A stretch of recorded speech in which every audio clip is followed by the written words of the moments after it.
अच्छा, पहली बार मैंने देखा कि सामने वाले बेंचेस से नहीं, सामने वाली कुर्सियों से नहीं, बल्कि पीछे से तालियां बजना शुरू हुई। और मुझे लगता है यही प्रशांत किशोर का परिचय है। और आज की तिथि में इकलौते नेता हैं जिनसे मेरा पहला सवाल वो नहीं होगा कि सीट का बंटवारा हो गया। ये टेंशन तो आपको नहीं है? ये टेंशन तो नहीं। पर प्रशांत किशोर चुनाव क्यों नहीं लड़ रहे हैं?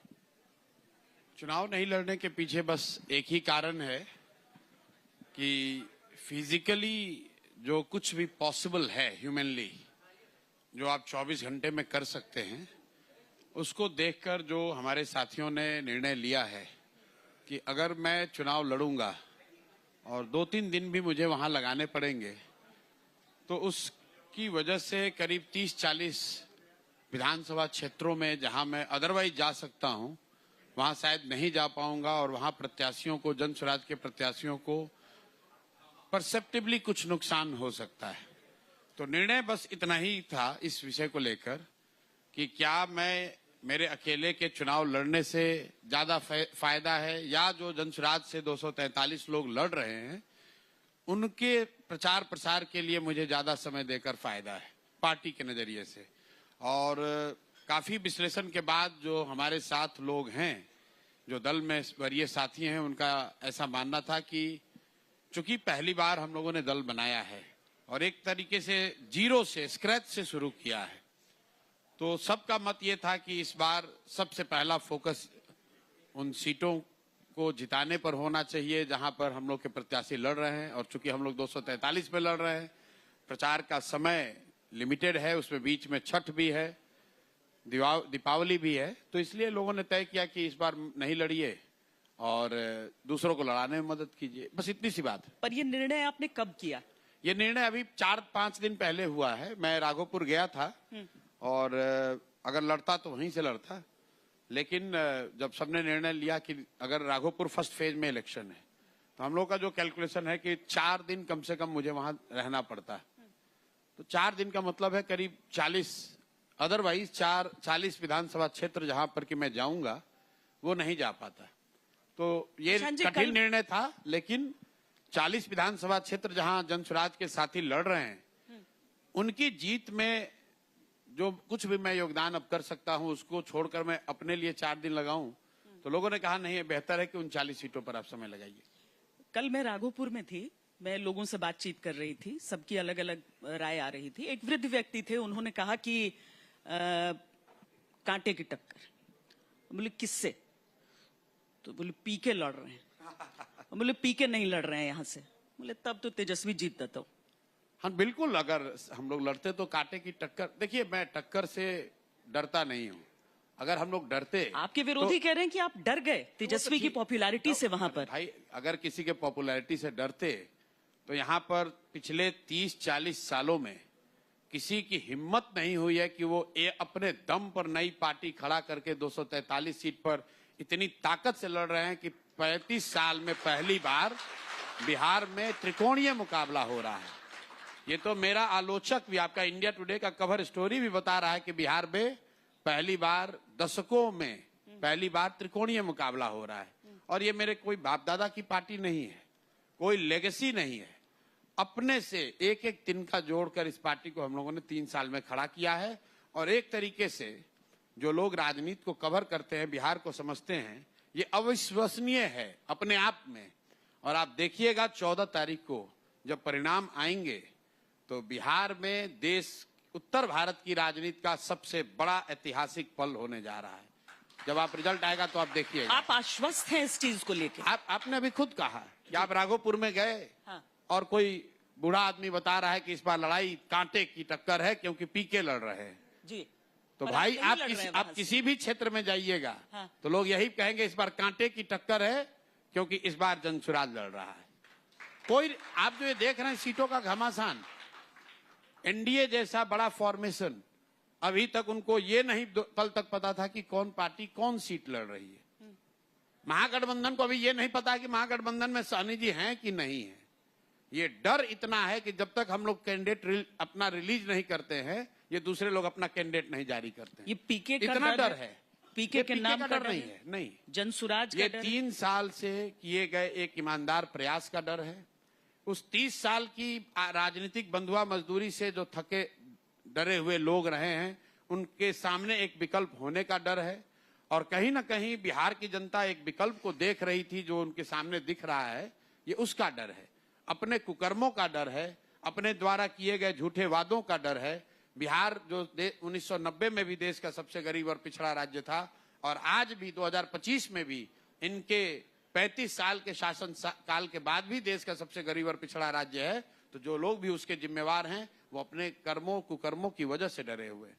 प्रशांत जी, जब भी आप ये कह रहे हैं कि आपकी पार्टी नहीं है, और एक बहुत बड़ा, इससे पहले इतना अप्रत्याशित नहीं हुआ बिहार में, ये बात सही है, लेकिन इसका आपको एडवांटेज भी है, आपका स्लेट क्लीन है। बिल्कुल बिल्कुल एडवांटेज है, क्योंकि पहली बार आप प्रत्याशियों की सूची निकालें जी, इस राज्य के सबसे बड़े वकील, इस राज्य के सबसे बड़े डॉक्टर, इस राज्य के सबसे रिस्पेक्टेड एजुकेशनिस्ट, इस राज्य के सबसे ऑनेस्ट समझे जाने वाले ब्यूरोक्रेट्स, ये सारे लोग, सामाजिक कार्यकर्ता, पहली बार बिहार के संभावित प्रत्याशी, अब तो सब प्रत्याशी हो गए, प्रत्याशियों की सूची में आपको ऐसे नाम दिख रहे हैं।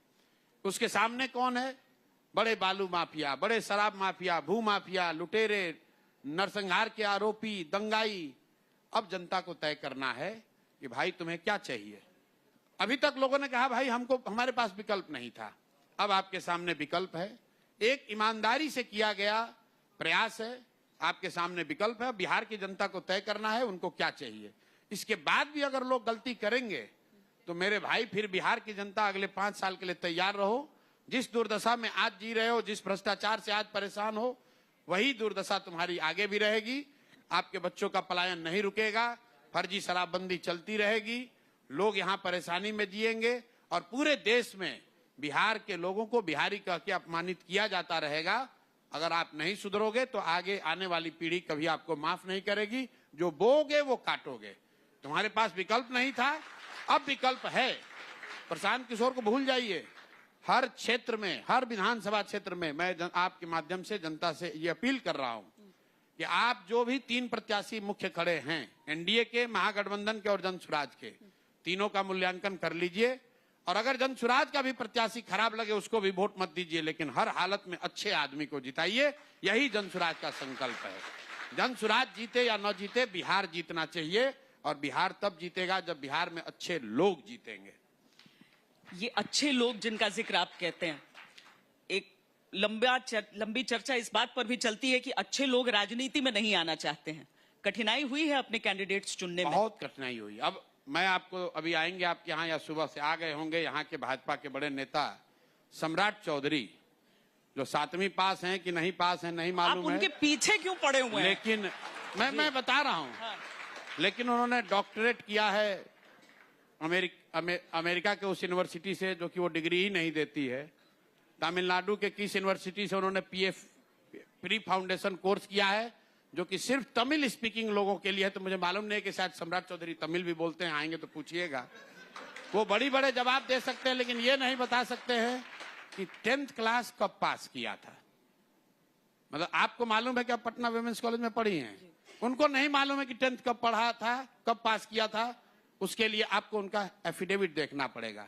अब वो तारापुर में लड़ रहे हैं, और उनके सामने वहां का डबल एमडी उस गांव, उसी तारापुर के गांव से पढ़ा हुआ एक लड़का, वहां का सबसे बड़ा शिशु रोग विशेषज्ञ, डबल एमडी और सबसे बड़ी चिकित्सा सेवा चलाने वाला लड़का चुनाव लड़ रहा है।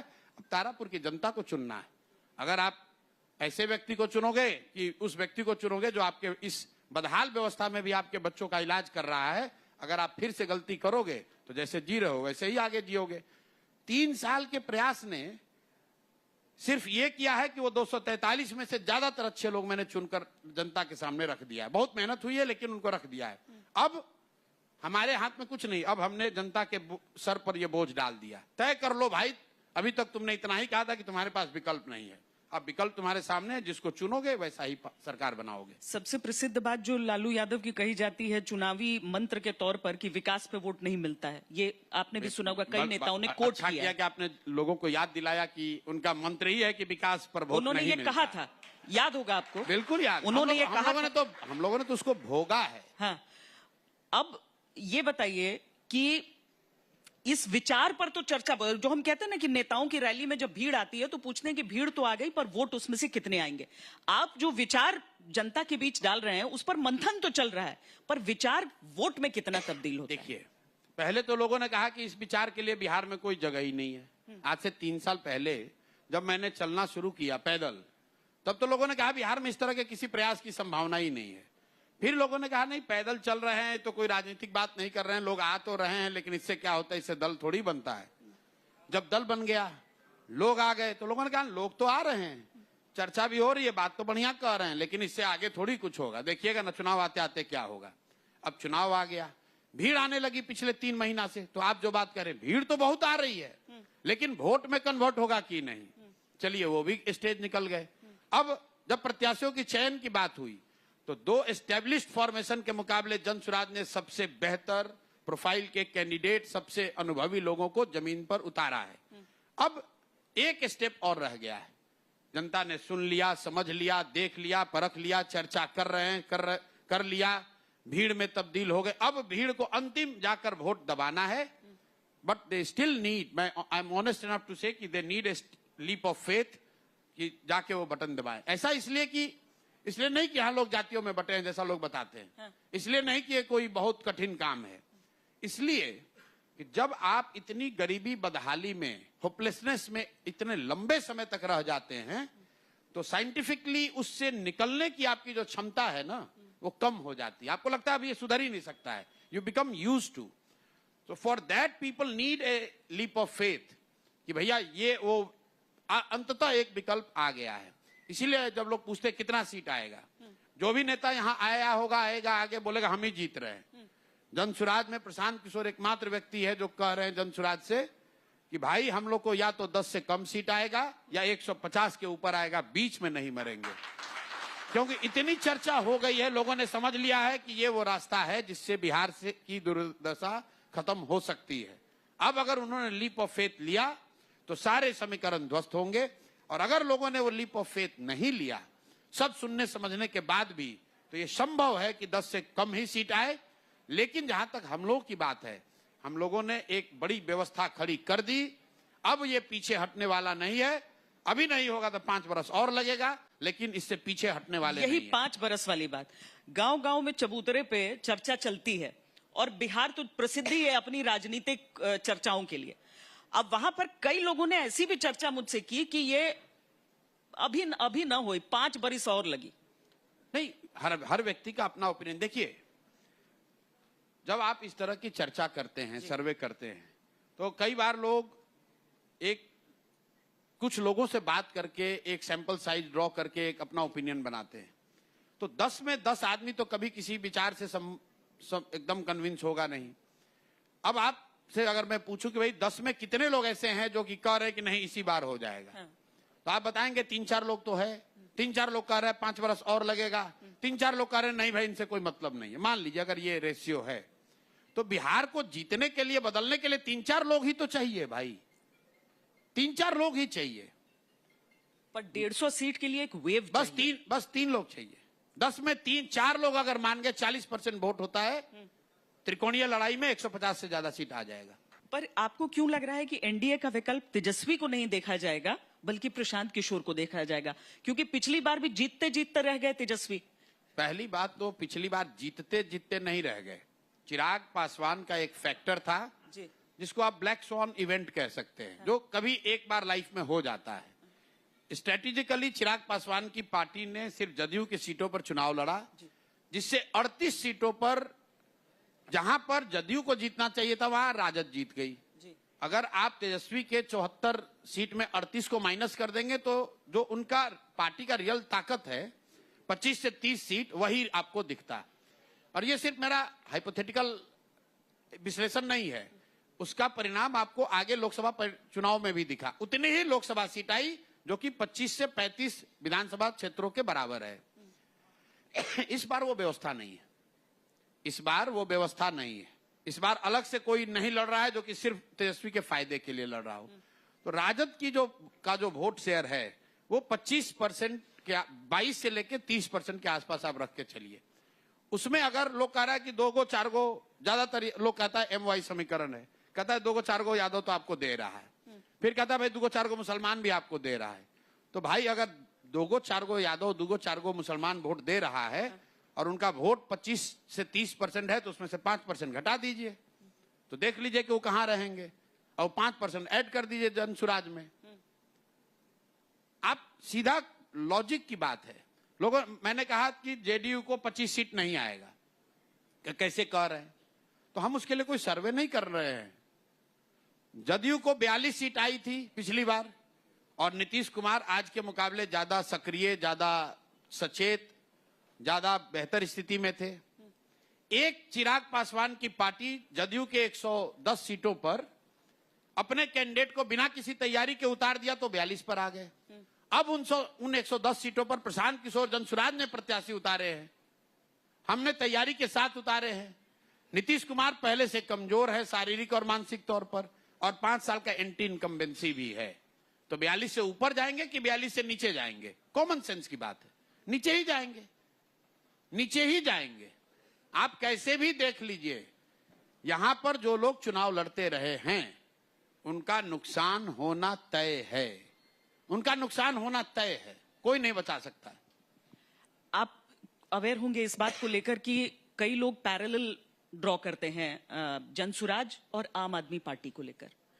उनको लगता है कि वैसे ही एक पार्टी जो भ्रष्टाचार के विरुद्ध बोल रही है, युवाओं के हक में बोल रही है, इस तरह की चीजें। अब लोग अगर अरविंद केजरीवाल से या फिर आम आदमी पार्टी से आपका पैरेलल ड्रॉ करते हैं तो इसमें एक नुकसान भी हो जाता है आपको। जो पैरेलल ड्रॉ कर रहे हैं वो बहुत सुपरफिशियल बात कर रहे हैं। आम आदमी पार्टी आंदोलन से निकली हुई पार्टी थी। प्रशांत किशोर का, जनसुराज के लोगों का आंदोलन में कोई यकीन ही नहीं है। मैं आंदोलनों में यकीन ही नहीं करता हूं। पिछले 3 साल से मैं जो यहां काम कर रहा हूं, मैंने कोई आंदोलन नहीं किया है। हम तो 3 साल से पदयात्रा कर रहे हैं। हमारा आंदोलनों में यकीन ही नहीं है। मानव सभ्यता के इतिहास को दुनिया भर में पढ़िए। आज तक फ्रेंच रेवोल्यूशन को अगर अपवाद के तौर पर हटा दीजिएगा तो आज तक किसी भी आंदोलन से मानव सभ्यता में किसी दुनिया के किसी भूभाग में सृजन का काम नहीं हुआ है। आंदोलन जो है वो विध्वंस का रास्ता है। आंदोलन एक तेज हथियार है जिससे आप लोगों को, सत्ता को, सल्तनत को उखाड़ कर फेंक सकते हैं। नई व्यवस्था का सृजन का वो रास्ता नहीं है। एक सवाल रोहित सिंह पूछना चाह रहे हैं। हेलो, आप ये कह रहे हैं कि एनडीए जो 10,000 रुपए दे रहा है, जो कैश बेनिफिट दे रहा है, उसका कोई फायदा नहीं होता। दूसरा तरफ तो भाई हर घर में सरकारी नौकरी देने की बात कह रहा है, तो उसका असर होगा कि नहीं होगा? तेजस्वी यादव कह रहे हैं। अब भाई बिहार के लोगों को आप कितना मूर्ख समझते हैं? 78 साल देश को आजाद हुए हो गया और बिहार में टोटल 26.5 लाख लोग सरकारी नौकरी करते हैं। भारत का बात छोड़ दीजिए, बिहार का बात छोड़ दीजिए, दुनिया में कोई ऐसा राष्ट्र, कोई ऐसा इवेंट, स्विट्जरलैंड में, स्कैंडिनेवियन कंट्री में ये प्रावधान नहीं है कि जिनके पास इतना पैसा है कि हर घर से एक सरकारी नौकरी दे दें। संभव ही नहीं। और 3.5 करोड़ लोग सरकारी नौकरी में आएंगे तो करेंगे क्या? करेंगे क्या? सैलरी लेंगे, घर पर सतुआ पिएंगे, सोएंगे। भाई काम क्या करेंगे वो? किसको बेवकूफ बना रहे हो? चलिए, बहुत बहुत धन्यवाद प्रशांत किशोर जी यहाँ पर आने के लिए।